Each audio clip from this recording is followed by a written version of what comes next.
I want to understand them. I want to hack into these things that I know are important and lay the code out for everyone to see. So where I started was with connection, because by the time you're a social worker for 10 years, what you realize is that connection is why we're here. It's what gives purpose and meaning to our lives.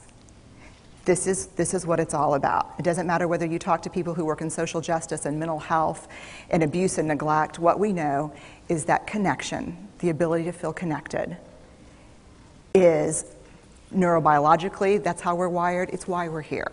So I thought, you know what, I'm going to start with connection. Well, you know that situation where you get an evaluation from your boss and she tells you 37 things that you do really awesome and one thing that you can't, an opportunity for growth. And all you can think about is that opportunity for growth, right?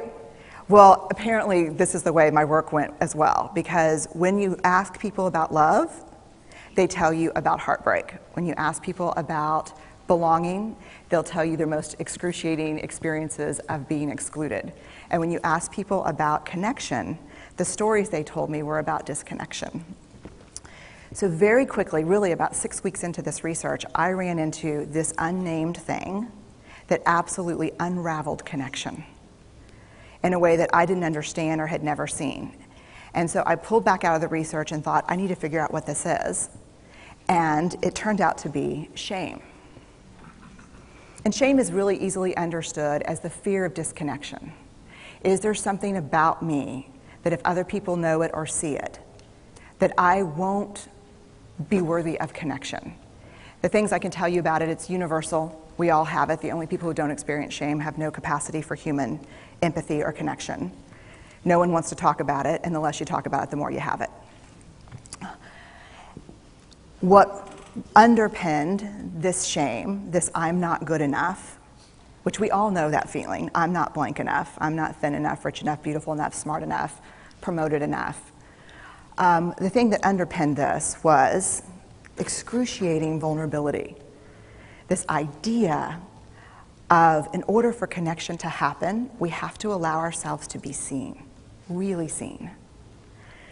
And you know how I feel about vulnerability. I hate vulnerability. And so I thought, this is my chance to beat it back with my measuring stick. I'm going in, I'm going to figure this stuff out, I'm going to spend a year, I'm going to totally deconstruct shame, I'm going to understand how vulnerability works, and I'm going to outsmart it. So I was ready, and I was really excited.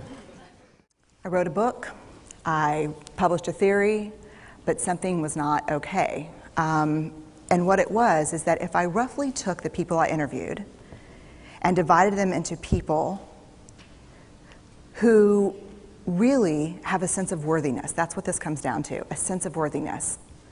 They have a strong sense of love and belonging. And folks who struggle for it, and folks who are always wondering if they're good enough. There was only one variable that separated the people who have a strong sense of love and belonging and the people who really struggle for it, and that was the people who have a strong sense of love and belonging believe they're worthy of love and belonging. That's it. They believe they're worthy. And to me, the hard part of the one thing that keeps us out of connection is our fear that we're not worthy of connection, was something that personally and professionally I felt like I needed to understand better.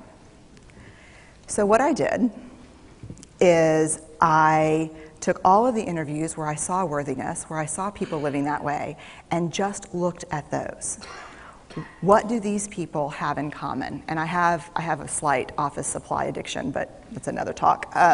So I had a manila notebook, a manila folder, and I had a Sharpie, and I was like, what am I going to call this research? And the first words that came to my mind were wholehearted.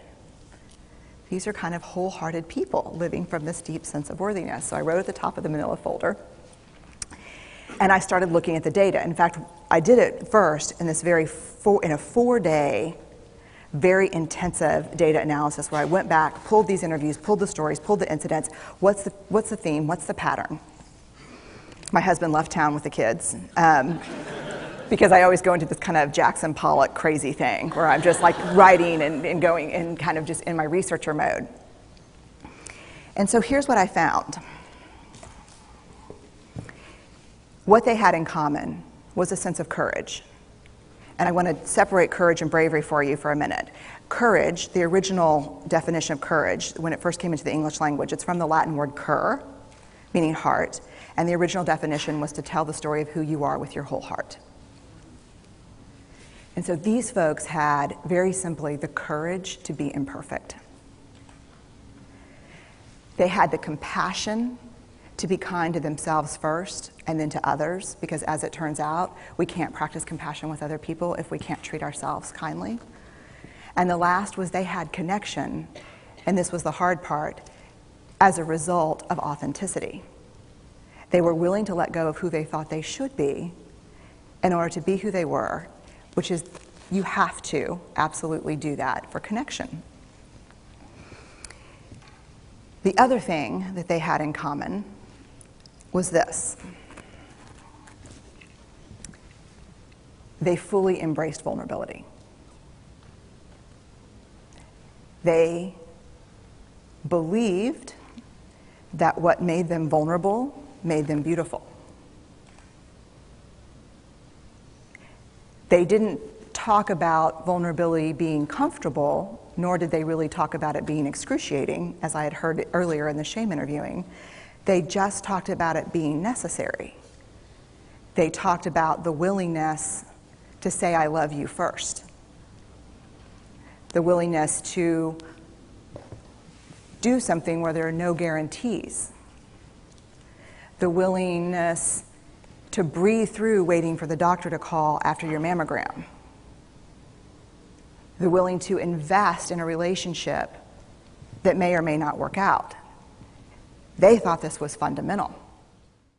And so then I went back into the research and spent the next couple of years really trying to understand what they, the wholehearted, what the choices they were making, and what are we doing with vulnerability? Why do we struggle with it so much? Am I alone in struggling with vulnerability? No. So this is what I learned. We numb vulnerability. When we're waiting for the call, it was funny, I sent something out on Twitter and on Facebook that says, how would you define vulnerability? What makes you feel vulnerable? And within an hour and a half, I had 150 responses. Because I wanted to know, what's out there. Having to ask my husband for help because I'm sick and we're newly married. Initiating sex with my husband. Initiating sex with my wife. Being turned down. Asking someone out. Waiting for the doctor to call back. Getting laid off. Laying off people. This is the world we live in. We live in a vulnerable world. And one of the ways we deal with it is we numb vulnerability. And I think there's evidence. And it's not the only reason this evidence exists, but I think that it's a huge cause. We are the most in debt, obese, addicted, and medicated adult cohort in U.S. history. The problem is, and I learned this from the research, that you cannot selectively numb emotion. You can't say, here's the bad stuff. Here's vulnerability, here's grief, here's shame, here's fear, here's disappointment. I don't want to feel these. I'm going to have a couple of beers and a banana nut muffin. I don't want to feel these. And I know that's knowing laughter. I hack into your lives for a living. I know that's, God. You can't numb those hard feelings without numbing the other affects or emotions. You cannot selectively numb. So when we numb those, we numb joy. We numb gratitude. We numb happiness. And then we are miserable and we are looking for purpose and meaning. And then we feel vulnerable. So then we have a couple of beers and a banana nut muffin. And it becomes this dangerous cycle. One of the things that I think that we need to think about is why and how we numb. And it doesn't just have to be addiction. But there's another way, and I'll leave you with this. This is what I have found. To let ourselves be seen. Deeply seen. Vulnerably seen. To love with our whole hearts, even though there's no guarantee. And that's really hard, and I can tell you as a parent, that's excruciatingly difficult. to practice gratitude and joy in those moments of kind of terror when we're wondering, can I love you this much? Can I believe in this passionately? Can I be this fierce about this? Just to be able to stop and instead of catastrophizing what might happen, to say, I'm just so grateful, because to feel this vulnerable means I'm alive. And the last, which I think is probably the most important, is to believe that we're enough. Because when we work from a place, I believe, that says, I'm enough, then we stop screaming and start listening. We're kinder and gentler to the people around us, and we're kinder and gentler to ourselves.